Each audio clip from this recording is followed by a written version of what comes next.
Assalomu alaykum aziz do'stlar, qadrli obunachilar.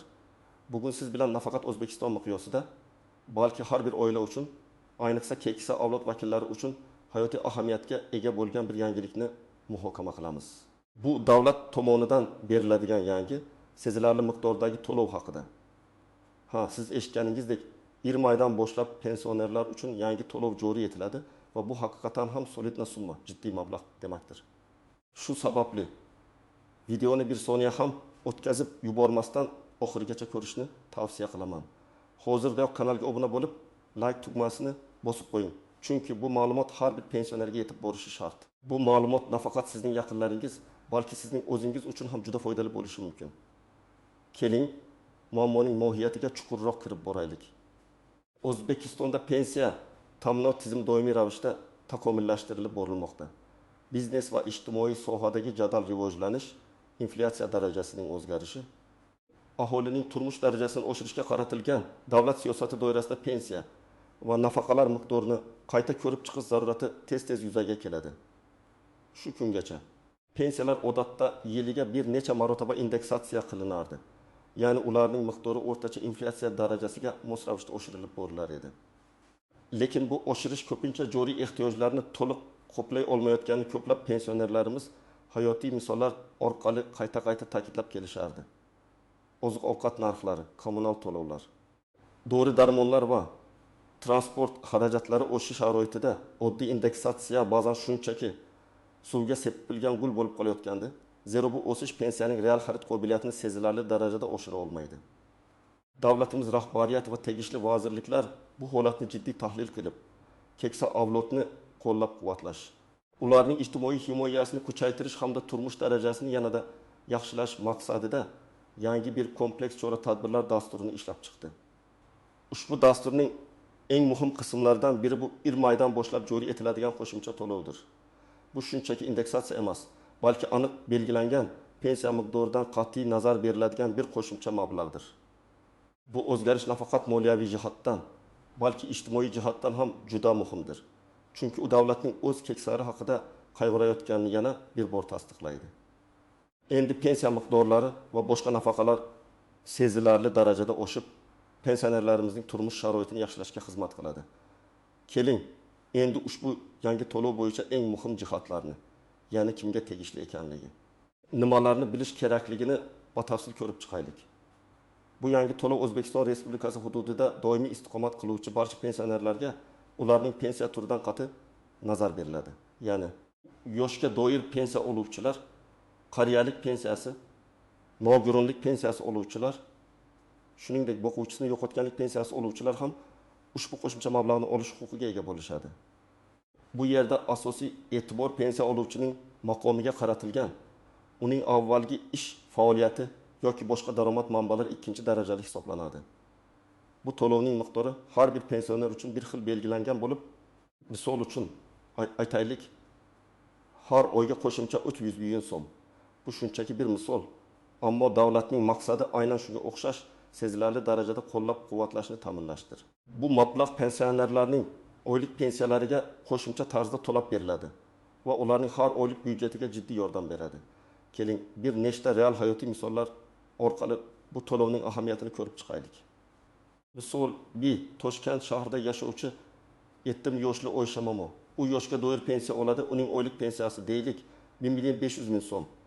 Unga har oy uchun dori-darmon, kommunal to'lovlar va oziq-ovqat uchun kamida 20 ming so'm atrofida mablag' kerak bo'ladi. Ba'zan farzandlari yordam bermasa, qiyin ahvolga tushib qolardi. Endi yangi to'lov tufayli Oysha momoning pensiyasi 1 million 500 ming 300 ming 1.200 ming so'mga aylanadi. Bu qo'shimcha 300 ming so'm unga har oy yangi dori-darmon sotib olishga, nabiralarga kechki sovg'alar olishga yoki o'ziga yoqqan shirinliklarni tatib ko'rishga imkon beradi. Bu shunchaki raqam emas, bu uning hayot sifatining yaxshilanishidir. Misol 2. Qashqadaryo viloyatining qishloq hududida yashovchi 15 yoshli Ismoil aka. U yoki guruh nogironligi bo'yicha pensiya oladi. Uning pensiya miqdori deylik 200 ming so'm. Qishloq sharoitida tirikchilik qilish, ayniqsa nogironligi bo'lgan shaxs uchun yanada murakkab.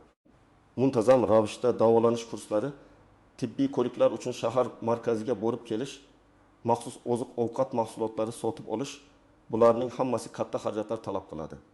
Yangi to'lov bilan Ismoil akaning oylik daromadi 1 million 300 ming, 1 million 500 ming so'mga yetadi. Bu qo'shimcha mablag' unga tibbiy xizmatlar uchun sarflanadigan xarajatlarning bir qismini qoplashga ehtimol o'zining shaxsiy ehtiyojlari uchun ba'zi narsalarni xarid qilishga yordam beradi. Shu bilan birga uning ruhiy holatini ham ijobiy tomonga o'zgartiradi. Chunki u davlat tomonidan qo'llab-quvvatlanayotganini his qiladi. Misol 3. Margilon shahrida yashovchi 2 nafar voyaga yetmagan farzandini yolg'iz katta qilayotgan Mahbuba opa. U o'quvchisini yo'qotganlik pensiyasi oladi. Bu pensiya miqdori deylik 1 ming so'm. Bolalarning o'qishi, kiyim-kechak, oziq-ovqat va boshqa ehtiyojlari uchun bu mablag' juda ozlik qiladi. Maktab xarajatlari, darsliklar, qo'shimcha to'garaklar uchun pul topish doimiy muammo edi. Yangi qo'shimcha to'lov tufayli Mahbuba opaning oilasiga har oy 1 million 300 ming so'm pensiya keladi. Bu 300 ming so'm farzandlarining maktabga borishi uchun avtobus pulini to'lashga, ba'zida ularga shirinlik olib berishga yoki ularning yangi o'yinchoq orzularini amalga oshirishga yordam beradi. Bu shunchaki pul emas, bu bolalarning baxti va onaning yengilligi demakdir. Misol Diq Namangan viloyatida yashovchi 65 yoshli Ahmad aka. U pensiyada bo'lishiga qaramay, oilasiga yordam berish maqsadida kichik bir korxonada qo'riqchi bo'lib ishlaydi va qo'shimcha daromad oladi. Uning oylik pensiyasi 1400 ming so'm. Ko'pchilikda savol tug'ilishi mumkin. Agar pensioner ishlasa ham bu to'lov beriladimi? Ha, beriladi. Chunki bu to'lov pensiya miqdoridan yoki pensionerning boshqa daromadlaridan kelib chiqib belgilanmaydi. Balki umumiy ijtimoiy qo'llab-quvvatlash chorasi sifatida ko'riladi. Demak, Ahmad aka ham o'zining 1 ming so'mlik pensiyasiga qo'shimcha 300 ming so'm oladi va uning jami oylik daromadi yanada ortadi. Bu uning ishdan tashqari ehtiyojlarini qondirishga, o'zining shaxsiy mashg'ulotlari uchun mablag' ajratishga yordam beradi.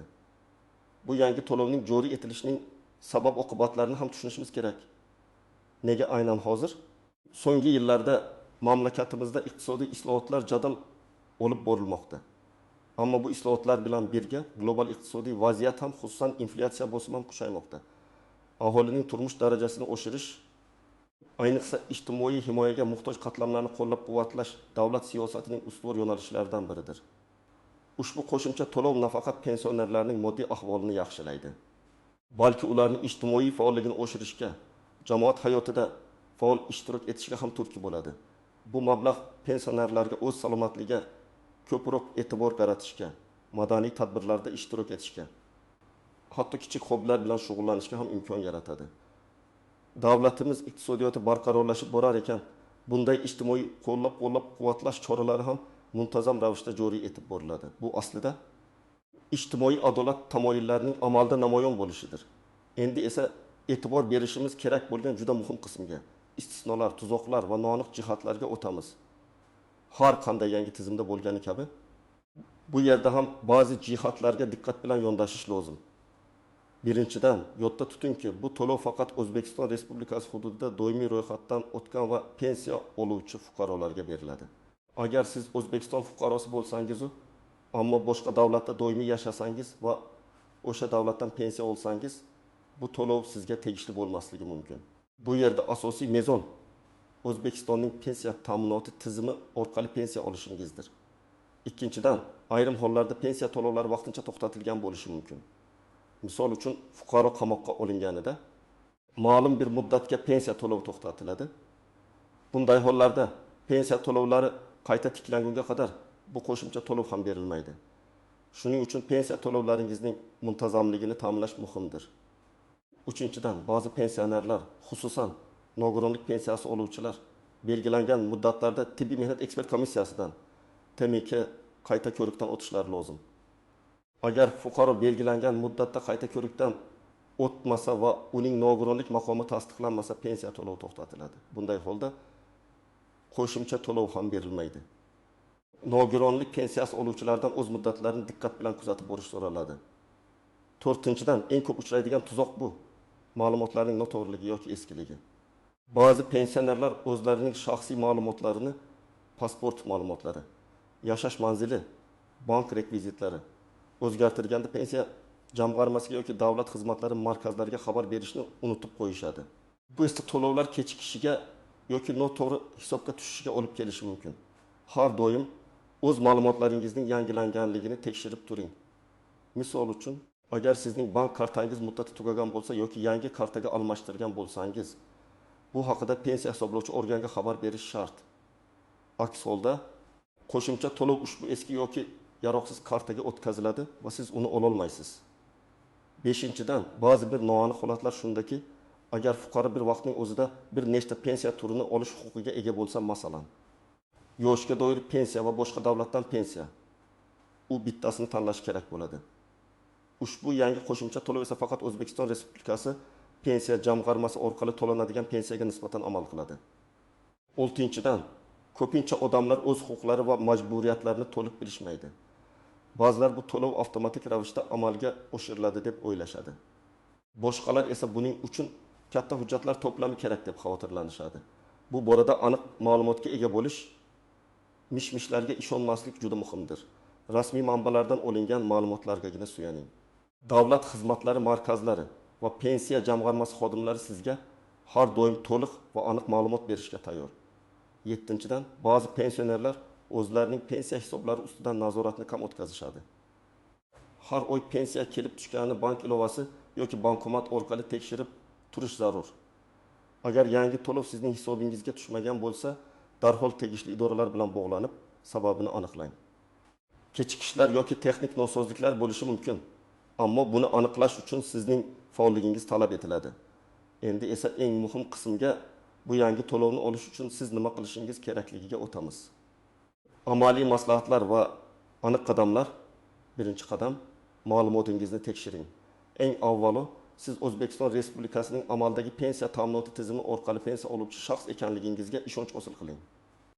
Agar siz doimiy ravishda O'zbekiston hududida yashayotgan bo'lsangiz va belgilangan tartibda pensiya olib kelsangiz, demak sizga ushbu to'lov tegishli.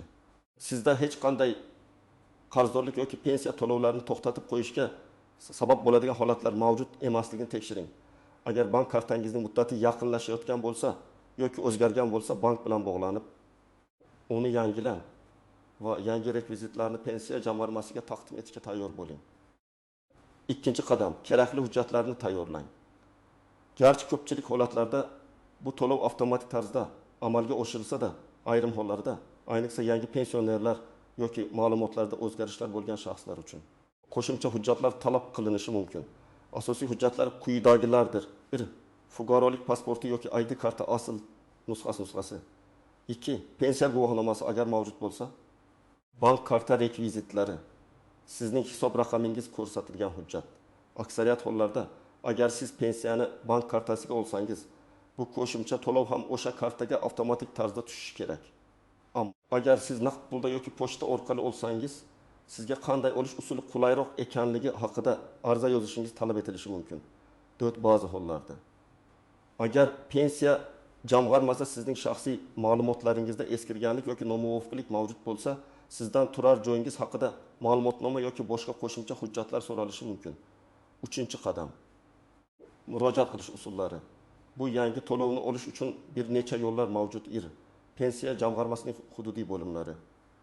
Agar siz biron bir sababga ko'ra qo'shimcha to'lovni ola olmasangiz yoki ma'lumotlaringizni yangilashingiz kerak bo'lsa, yashash joyingizdagi pensiya jamg'armasi bo'limiga murojaat qilishingiz mumkin.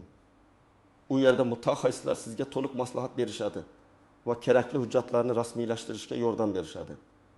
Ariza yozish tartibini bilmasangiz, ular sizga namunalarni taqdim etishadi.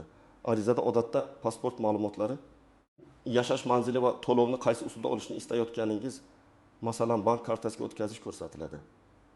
2. Davlat xizmatlari markazlari DXM. Bu markazlar fuqarolarga bir darcha tamoyili asosida xizmat ko'rsatadi.